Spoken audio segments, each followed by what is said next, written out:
In the year 2000, there was a crack that ran through South Africa's post-apartheid promise, a crack that would widen into one of the continent's most tragic political conspiracies.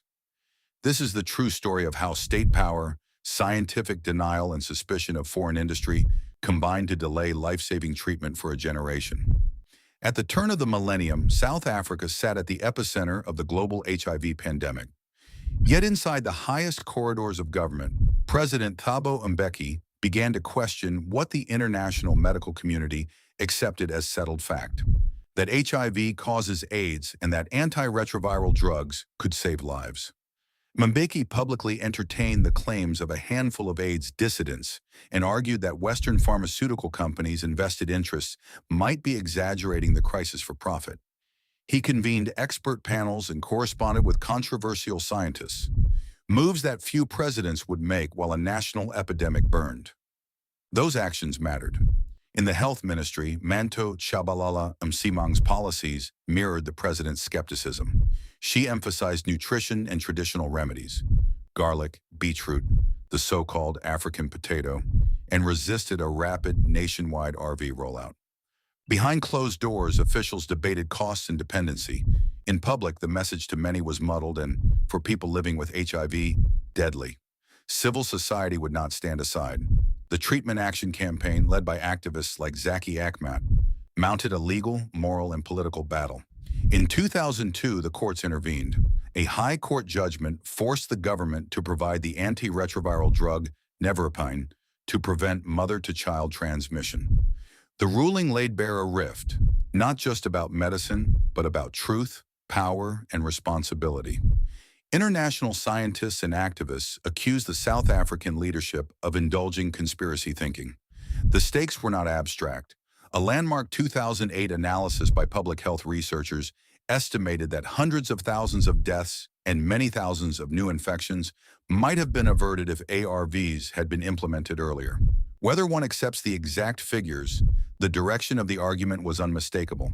Policy choices, grounded in political skepticism and delayed rollouts, had real human costs. Tension mounted as evidence accumulated. Clinicians pleaded for drug access. Provincial health systems struggled. International donors and NGOs pressed for emergency measures. Yet each bureaucratic delay, each televised equivocation, translated into lives lost and families devastated. By 2003 to 2004, the pressure became irresistible. Facing court orders, media scrutiny, and growing public anger, the government announced a phased public sector RV program. The national rollout formally accelerated after 2004, and over the following years, millions gained access to life-saving therapy. But the damage lingered. Communities that lost caregivers, generations of children orphaned, and a national conscience forever marked by what many regarded as preventable tragedy. The conspiracy at the heart of this story was not a neatly organized cabal with a manifesto. It was a convergence of presidential skepticism, protectionist politics, and fear of external influence, amplified by ideological stubbornness.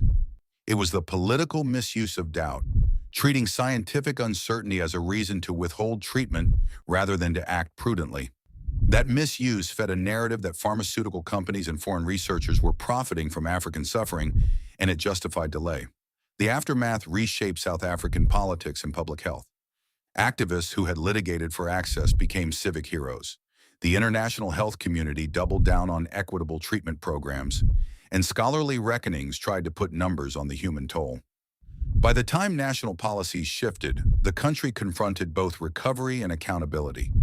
This is a documentary of consequence, a warning that when political power embraces conspiracy for convenience, the price is measured in lives. Between 2000 and the mid-2000s, South Africa's experiment with denial showed how quickly doubt can metastasize into policy, and how costly it can be when hope and evidence are held hostage to suspicion.